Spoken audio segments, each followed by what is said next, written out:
Continuando con el desarrollo del primer Congreso Internacional de Derecho y Nuevas Tecnologías, damos el inicio a esta presentación del doctor Carlos Acosta, quien expondrá el tema denominado Situación actual de los riesgos cibernéticos y el ámbito de la protección del ciberseguro.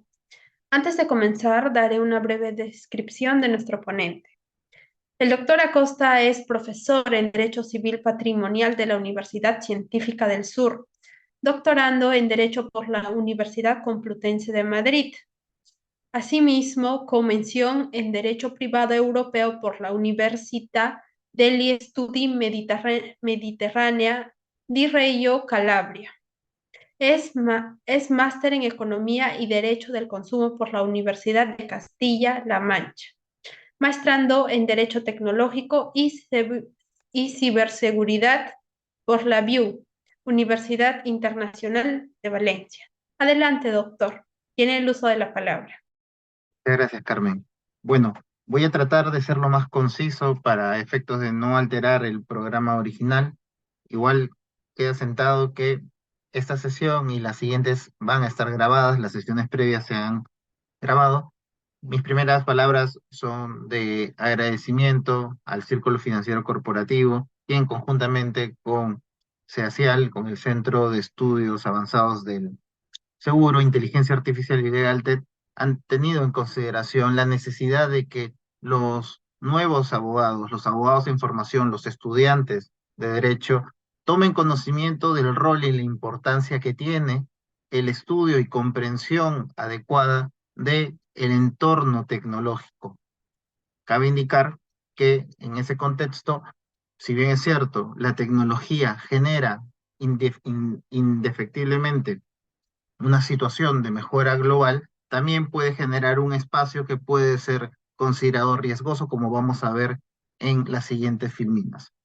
Pues, dado que mi ponencia presenta brevemente dos aspectos, en primer lugar, la situación actual del riesgo cibernético y luego la respuesta que ha tenido el sector asegurativo o el sector de los seguros respecto de ello, pues vamos a comenzar con algunas cifras. Este es el último informe que ha emitido IBM sobre el costo de la fractura o lesión de la protección y seguridad de datos para el 2023. Cabe indicar que ya previamente la profesora Ivonne Sánchez nos ha dado una brillante exposición sobre la problemática de la ciberseguridad y para efectos de dejar constancia, tenemos que se hace un link o rol de países que son frecuentemente afectados y que han podido compartir su información. Y tenemos que en el número uno sigue estando Estados Unidos, al igual que lo estaba en el 2022, con un promedio de 9,48 millones de dólares en afectación por eventos relacionados con una fractura o fuga de información. ¿Y por qué empiezo con este tema? Porque dentro de las múltiples causas, una de las principales situaciones que generan este cuadro, pues es justamente el riesgo cibernético. No es el único, evidentemente, pero es uno de los principales. Vamos a preguntarnos entonces, ¿y qué es el riesgo cibernético? Pues el riesgo cibernético viene a ser todo este escenario de potencial afectación o peligro que se encuentra relacionado con el ciberentorno. ¿El ciberentorno se encuentra limitado al uso del Internet? No. El ciberentorno, dado la expansión y desarrollo de la tecnología, está ampliando y está saliendo fuera de la tradicional vinculación que se le hacía en relación al Internet. Cabe indicar que escenarios tecnológicos tales como el metaverso, la propuesta de integración de chips cerebrales que está realizando, por ejemplo, una de las empresas icónicas de Elon Musk, pues está alterando y está expandiendo este mundo cibernético de cara a lo que se presenta en las películas de Hollywood, en el cual incluso se llegan a ver lo que sería el futuro de la humanidad.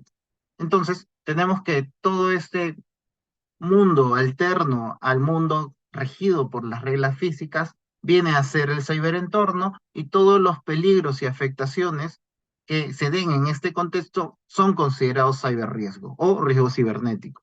Muy bien, solamente para efectos de metodología, indicamos que algunos, pero no todos, de los riesgos cibernéticos que más le importan a la industria son los siguientes. El famoso y temido ransomware, que se ha vuelto la pesadilla de las empresas y los estados, como vamos a ver en unos momentos. ¿Y qué es el ransomware? Pues el ransomware, también traducido como secuestro cibernético, viene a ser la afectación de los sistemas de una empresa, de un estado, de un servidor en general, de tal manera que pretende corromperlos y encriptarlos.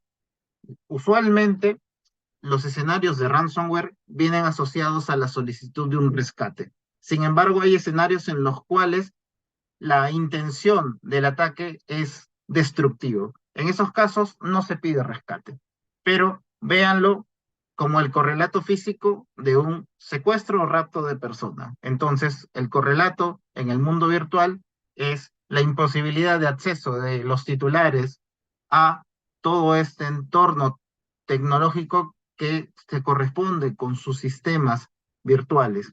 Ello evidentemente altera completamente el funcionamiento de la empresa, porque actualmente y sobre todo a raíz de el impacto de la pandemia, todos los procesos en las empresas modernas están evidentemente virtualizados.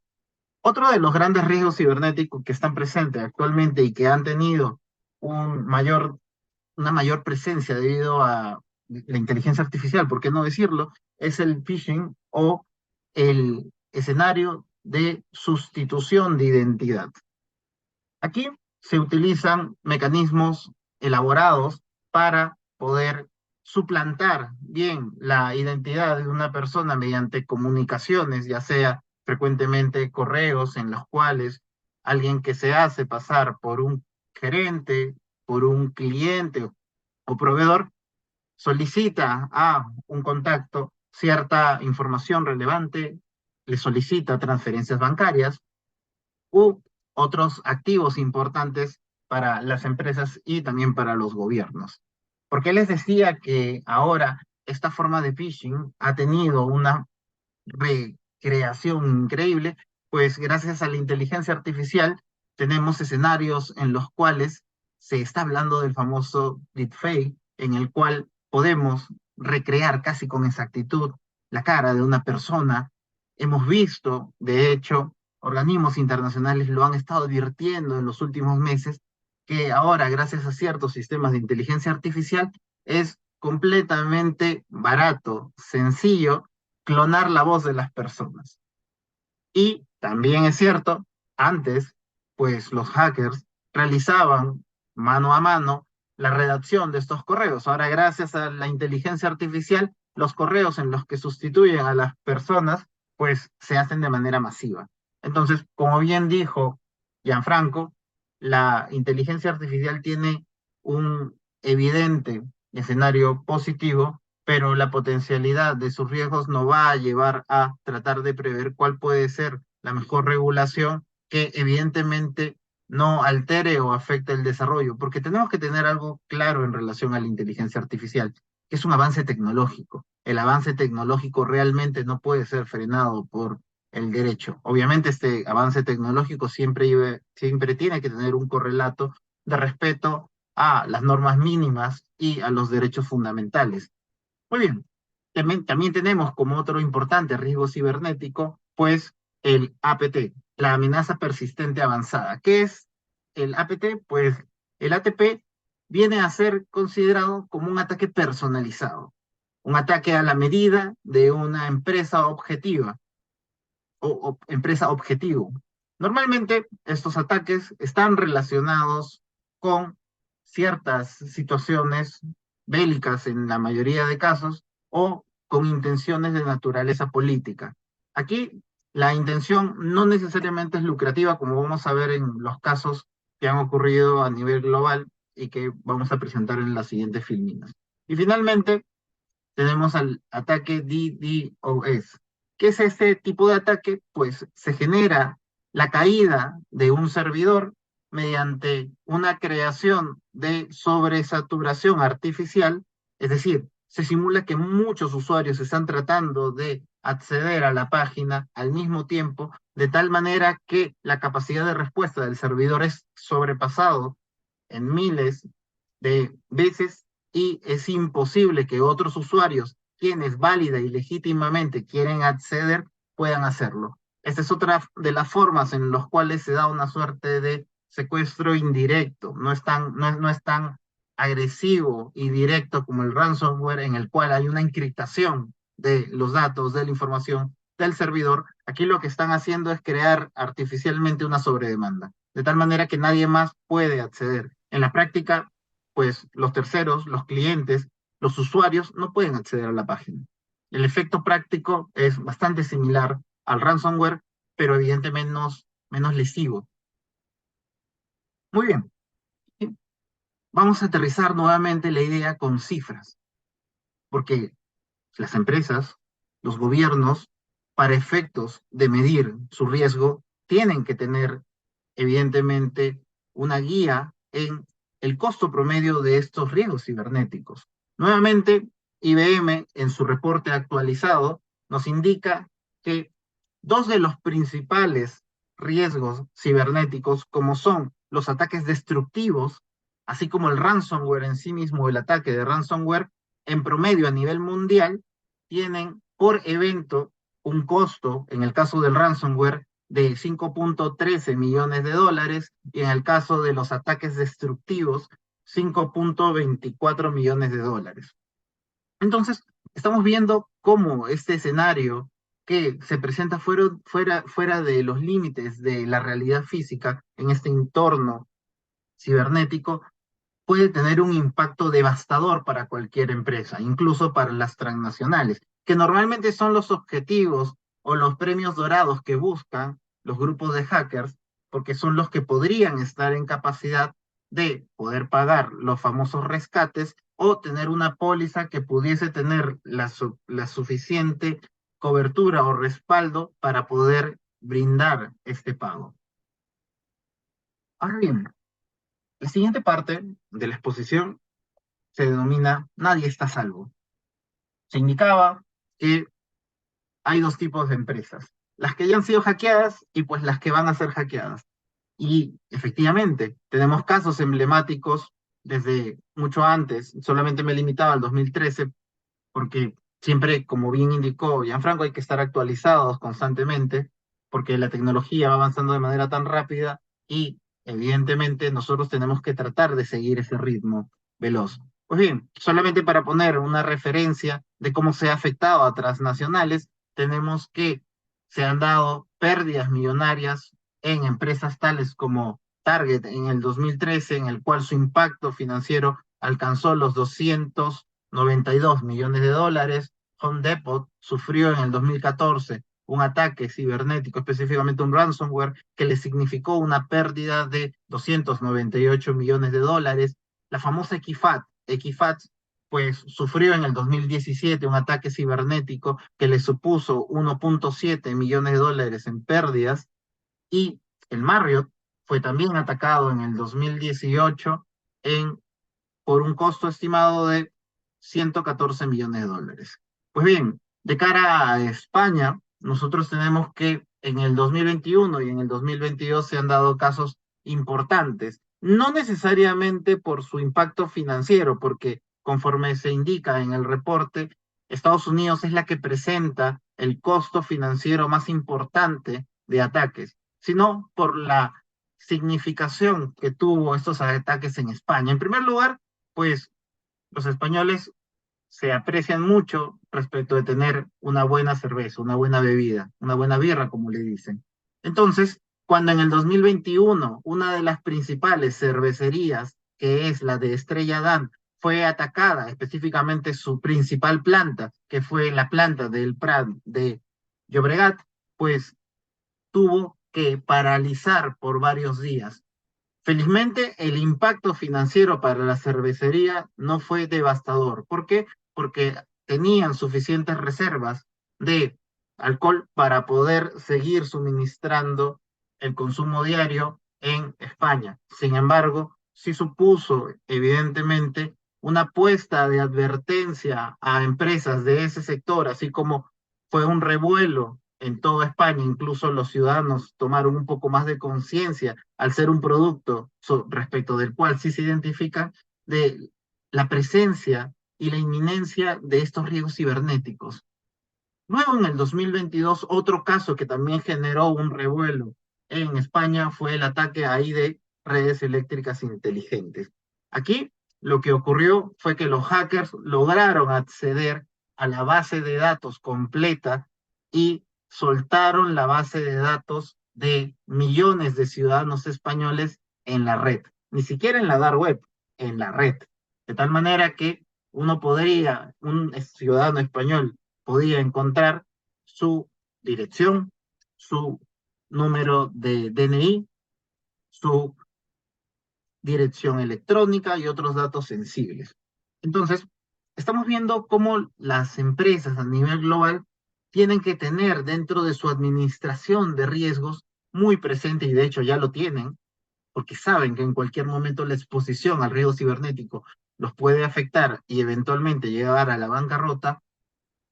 Y pues no solamente el sector privado se viene afectando por esa situación. Tenemos un escenario peculiar en relación a cómo es que los ataques cibernéticos están afectando a los estados, a los gobiernos. Y tenemos que, curiosamente, en el contexto de la guerra Rusia-Ucrania, se presenta la siguiente pregunta que creo que no es exagerada de mi parte, creo que es perfectamente válida y es la siguiente. ¿Los ataques cibernéticos serán los nuevos misiles en las guerras modernas? ¿Por qué viene esta pregunta? De acuerdo a un informe de la empresa de ciberseguridad Mediant, las operaciones cibernéticas de atacantes apoyados por el gobierno ruso tuvieron un aumento exponencial en relación al 2021 a raíz de la invasión de Rusia hacia Ucrania, de tal manera que los ciberataques rusos aumentaron en un 300% en los diversos países de la OTAN quienes habían manifestado su apoyo a Ucrania y un 250% en relación a Ucrania. ¿Cuál fue la intención de estos ciberataques? Pues la intención fue desestabilizar económicamente, afectar el PBI, bastante ya mellado por la guerra, a Ucrania. Entonces, tenemos que esta es una forma sutil, pero realmente efectiva de generar una desestabilización de cualquier estado que evidentemente depende de su economía interna. Pero no tenemos que irnos muy lejos para ver cómo el Estado lamentablemente está totalmente falto de preparación frente a las afectaciones y los riesgos cibernéticos. El mes pasado, durante casi una semana, el gobierno colombiano estuvo paralizado a raíz de que uno de sus principales servidores, que es IFX Networks, fue atacado. Este es un aspecto curioso y el gobierno colombiano se esforzó mucho en evidenciarlo, de que no había sido un ataque directo al gobierno, había sido un ataque indirecto. Atacaron y secuestraron, es decir, un ransomware a IFX Networks y como consecuencia de eso se afectaron pues la prestación de servicios a importantes clientes, en este caso el gobierno colombiano fue el más afectado, el gobierno chileno también tuvo cierto nivel de afectación y el gobierno de Panamá tuvo también una afectación, pero mucho más leve. Lo cierto es que durante casi una semana el gobierno colombiano, las principales páginas y servidores estuvieron completamente inaccesibles, fueron completamente inaccesibles. Los más evidentes fueron las páginas de todo el sistema judicial. La situación fue tan relevante y preocupante que se emitió de emergencia por parte del Consejo Administrativo una disposición por la cual se suspendían todos los plazos procesales, se paralizó millones de procesos, se también afectó la atención en el servicio médico o de asistencia médica a nivel global. Era imposible conseguir una cita médica, era imposible poder acceder a los registros virtuales de los pacientes y se presentaron diversos reclamos también por parte de diversas empresas en el gobierno, bueno, en Colombia, que también tenían como proveedor a IFX. ¿Qué es lo que pasó en este caso? Este caso es peculiar porque demostró que el gobierno estaba completamente impreparado. En primer lugar, durante los 3 primeros días, el ministro de Nuevas Tecnologías destacó que IFX no estaba brindando información. En las diversas entrevistas y ruedas de prensa que tuvo que brindar el ministro de Nuevas Tecnologías, pues su respuesta es: no tenemos ni la más mínima idea de qué está pasando. No sabemos qué tipo de ransomware es, no sabemos si están pidiendo un secuestro, paréntesis aparte, indicaron claramente que el gobierno colombiano no estaba dispuesto bajo ningún concepto a pagar ningún tipo de secuestro. También indicaron, fueron palabras expresas del ministro, pues que la fiscalía estaba en un escenario de parálisis absoluta porque no tenía ni la más mínima idea de qué hacer, lo mismo que la policía. Entonces, en este contexto se puso en evidencia las falencias que tiene un país hermano y no me gustaría pensar qué va a pasar si es que un suceso similar ocurre en el Perú. Es cierto que estamos teniendo una importante labor por parte de nuestra Secretaría de Tecnología, estamos teniendo un importante avance porque el sector público, en concordancia con la ciudadanía, está prestando mayor atención en el Perú sobre los aspectos tecnológicos, como bien ha indicado Gianfranco, pero aún estamos en pañales. Estamos muy lejos de tener un escenario de ciberseguridad que pueda soportar o responder esos escenarios. Muy bien. Y la pregunta es, ¿y cómo respondemos frente a esa situación? Obviamente, la inversión en ciberseguridad es una primera respuesta evidente. Mientras más seguros sean los mecanismos de protección, pues evidentemente será más difícil para los hackers romper y acceder a los datos, entrar y afectar los servidores. Pero el sistema asegurativo, siguiendo esta histórica función social que asumen los seguros, que es brindar el soporte financiero o económico para que las empresas y los gobiernos puedan desarrollar libremente sus actividades, brindó ya hace más de 14 años una primera respuesta frente a esta situación, el famoso seguro cyber o el seguro de riesgo cibernético. El seguro de riesgo cibernético se presenta frente a este nuevo entorno de ciberriesgo para pretender brindar un servicio diverso al que se presentaba hasta ese momento, normalmente asociado a la afectación o pérdida física. Por supuesto, si nosotros revisamos los seguros tradicionales patrimoniales, pues cuando pensamos en un seguro, inmediatamente nosotros pensamos en el seguro vehicular. ¿Por qué? Pues porque en la mayoría de países el seguro vehicular es obligatorio. En tal sentido, todo aquel que tiene un vehículo, que es la mayoría de los ciudadanos en las grandes urbes, pues inmediatamente piensan en este seguro. Y cuando piensan en un respaldo económico, piensan o ven visualizando o visualizan la destrucción de su vehículo. Y esto ocurre en diversos tipos de seguros. Sin embargo, el entorno cibernético es un entorno creado, es un entorno construido, no existe en la realidad. Por supuesto, en la realidad están los servidores o el hardware, pero el software, que es un correlato importante, no existe realmente en el mundo físico. Entonces, tenemos que esa peculiaridad ha determinado que el seguro cibernético presente coberturas interesantes relacionadas a la pérdida que se puede tener o la afectación financiera que se puede tener por la afectación de terceros, clientes normalmente de los asegurados, y la afectación que la propia empresa tiene frente a un evento de ciberseguridad. Muy bien, respecto a esta cobertura frente a los terceros, insisto, cuando hablo de terceros, no estoy hablando de los asegurados que tienen contratado una póliza de ciberseguridad, estoy hablando de cualquier sujeto que esté fuera de los alcances del contrato de seguro y que haya sido afectado como consecuencia del ataque de ciberseguridad al asegurado. Evidentemente, normalmente los clientes.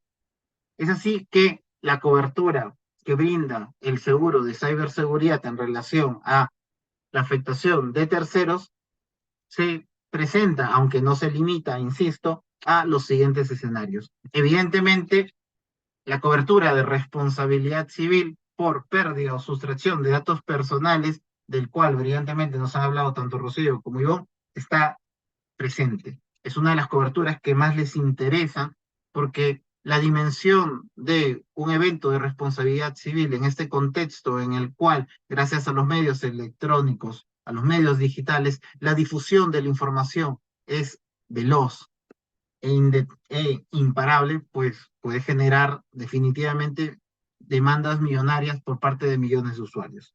También tenemos escenarios en los que se pretende coberturar los escenarios de incumplimiento de custodia, porque no solamente tienes el riesgo de que te demanden tus clientes, que un buen día, confiando en que tú tienes los mecanismos de seguridad necesarios para salvaguardar esa información que ha aceptado de buen grado cederte, de pronto ve su información en el Internet. Evidentemente esa persona va a reaccionar, pero no solamente va a reaccionar el individuo, sino el Estado que tiene el rol de protección del ciudadano y de la salvaguardia del sistema legal en sí mismo. Evidentemente, varias multas se van a presentar. Ivonne nos presentó un listado de las principales multas que se habían dado relacionadas con el incumplimiento de reglas asociadas a la ciberseguridad y a ese dato me remito para que se hagan una idea del impacto económico que puede tener una multa como consecuencia de el no custodiar adecuadamente. Adicionalmente, tenemos también que un costo importante es el costo de notificación de la vulneración de la privacidad a los clientes afectados.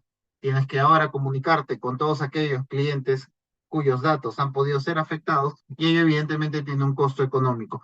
Nosotros tenemos que tener en consideración que esta situación es peculiar en el ordenamiento peruano. ¿Por qué? Porque nosotros estamos en proceso de actualizar nuestra normativa de protección de datos, pero la normativa actual, a diferencia de la normativa comunitaria, no pone un fuerte ni claro procedimiento a seguir en caso se haya vulnerado realmente. Específicamente, tenemos que no es realmente claro sobre cómo debe informarse y cuándo tiene que informarse al tercero que está siendo directa y potencialmente afectado, al punto que, gracias a mi experiencia profesional en eventos de ciberseguridad en el Perú, porque los hemos tenido, pero no nos hemos enterado, por supuesto que no. ¿Por qué? Porque nuestra normativa no es tan clara como la europea y las empresas han optado por no informar al considerar que realmente no tenían la obligación legal de hacerlo. Entonces, tenemos que este escenario, por ejemplo, en el Perú, se encuentra reducido como consecuencia de un poco claro mandato legal de cara a la protección de datos. Luego tenemos también que hay una cobertura especial por cibercrimen, por el phishing o la suplantación de identidad electrónica, por los fraudes online y por los hackeos de los medios telefónicos. Luego presenta esta famosa cobertura de daños propios en el cual se puede respaldar sustracción de datos, sustracción de cuentas bancarias o de dinero, destrucción o contaminación de datos, el costo de consultorías especializadas o de investigación, los cuales tienen un costo importante y que se hacen más relevantes normalmente luego de un evento de ciberseguridad. Luego también tenemos que el daño reputacional que tiene la empresa es una de las consecuencias indefectibles. Este escenario de desconfianza que presentan los clientes, que insisto, han confiado sus datos a la empresa y o al gobierno, va a generar una mella en su reputación que tiene que ser adecuadamente gestionada. ¿Esto es barato? Por supuesto que no, pero el seguro puede brindar una cobertura para asumir esos gastos. Y uno de los principales intereses de las empresas al momento de adquirir este tipo de seguros es justamente por las extorsiones, generalmente derivados de secuestro de datos. Nosotros tenemos que un sector considera que el seguro debe necesariamente en todos los casos pagar la extorsión porque mientras más tiempo o más días se extienda el escenario de ransomware, más devastadores son los efectos. Entonces, también hay otro sector que considera que la mayor inversión que debe brindar el seguro es en relación a el costo de consultoría para tratar de rescatar sin la necesidad de efectuar el pago, pero lo cierto es que el elevado el elevado nivel de técnica que presentan los hackers determinan que en varios de los casos, sobre todo en empresas transnacionales, esas y sus aseguradoras terminan pagando el rescate, terminan accediendo a la extorsión, cuando, a pesar, no necesariamente lo reconozcan públicamente. Otro aspecto que también cubre es la denegación de acceso a los servidores. También se brinda una cobertura para poder solventar los gastos de defensa jurídica. Los gastos de defensa jurídica frente a los reclamos que van a iniciar los terceros y frente a las multas que potencialmente va a aplicar las autoridades de protección de datos en cada región. Y sin duda, pero por una cuestión de tiempo no lo puedo explorar más, la famosa cobertura de interrupción del negocio, la cual se vuelve relevante porque como consecuencia de la mayoría de ataques cibernéticos se produce la paralización de los procesos. El caso de la cervecería Estrella Damm es un caso, insisto, que fue muy visible porque la planta tuvo que parar la producción. Entonces, tenemos casos en los cuales, pues, las empresas no pueden operar porque tienen virtualizado todos sus procesos, tienen todo su escenario de pago de proveedores, tienen todo el escenario de órdenes que cumplir virtualizadas. En tal sentido, si no pueden acceder a sus datos, evidentemente no pueden continuar con toda la cadena productiva y la distribución. Seguro, riesgos cibernéticos brinda definitivamente una importante protección de cara a este nuevo entorno que presenta la ciberseguridad. Ahora bien, no todo es bonito, por decirlo de manera sencilla, en este tipo de negocio, en este tipo de seguro. Así que tenemos que preguntarnos, como por acá, ahí está. Tenemos que preguntarnos si es que, como han dicho algunos, el ciberseguro o el seguro de riesgos cibernéticos se está organizando. ¿Y por qué la pregunta? La pregunta viene de cara a diversos reportes que señalan o indican que todos los años se viene dando un crecimiento exponencial del costo por evento. Cada vez los eventos cuestan más. Ya hemos visto en las cifras que cada evento puede tener un impacto millonario. Esto va determinando que el costo que vayan asumiendo las aseguradoras se puede volver potencialmente insostenible de cara al cobro de las primas, lo cual también tiene su correlato, como ha señalado March, que es un corredor internacional de seguros y reaseguros, también se ha dado un incremento exponencial del costo del ciberseguro. Ahora bien, se presenta también la importante y complicada discusión por parte de las gerencias, sobre todo las de riesgos, de en qué invertimos. ¿Invertimos en ciberseguridad o invertimos en un seguro de riesgo cibernético? Siendo que, de acuerdo a la escala de costos que nos presenta IBM, la mayor inversión se está yendo para mejorar los mecanismos de protección o la ciberseguridad. Es así que se está empezando a considerar, aunque ya se había dicho años antes, de que el entorno del riesgo cibernético se está volviendo un riesgo sistemático, el cual puede tener un impacto igualmente de devastador como lo tuvo la pandemia, siendo que potencialmente el riesgo cibernético se podría volver un riesgo inasegurable o un fundamental risk, es decir, que los seguros estén en una situación de incapacidad de utilizar las técnicas actuariales para poder estimar adecuadamente el impacto de los eventos de ciberseguridad futura. Ahora bien, de cara a el sector asegurador, una primera solución que han tenido es ser mucho más rígidos respecto de la elaboración de los parámetros de riesgos y vulnerabilidades al momento previo a la contratación del seguro. Están prestando mucha más atención a los reportes preventivos de seguridad al momento de contratar o aceptar contratar o brindarles una cobertura a las empresas. Están también haciendo una reducción significativa respecto de ciertos tipos de coberturas. Yo les he presentado las coberturas tradicionales, pero en los últimos 2 años la tendencia ha sido tratar de ser más restrictivo con el tipo de cobertura que se viene brindando.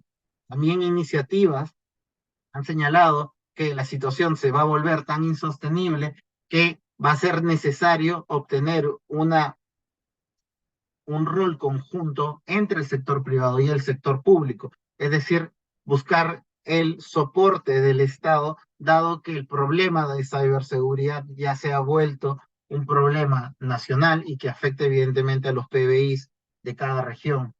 Entonces, tenemos que en algunos casos consideran que esta previsión de que el ciberseguro está muriendo es extremadamente exagerada e infundada, mientras que otras posiciones toman una postura mucho más conservadora, no de cara a la culminación de este producto, sino de cara a buscar mejores soluciones para optimizar el cobro de las primas, para que sea sostenible también para los asegurados y buscar otras nuevas soluciones, como por ejemplo el obtener respaldo de cautivas, una eventual participación por parte del gobierno u otras alternativas inteligentes como es una mayor presencia de servicios dentro asociados a la contratación del seguro preventivos. Es decir, constantemente realizar chequeos de seguridad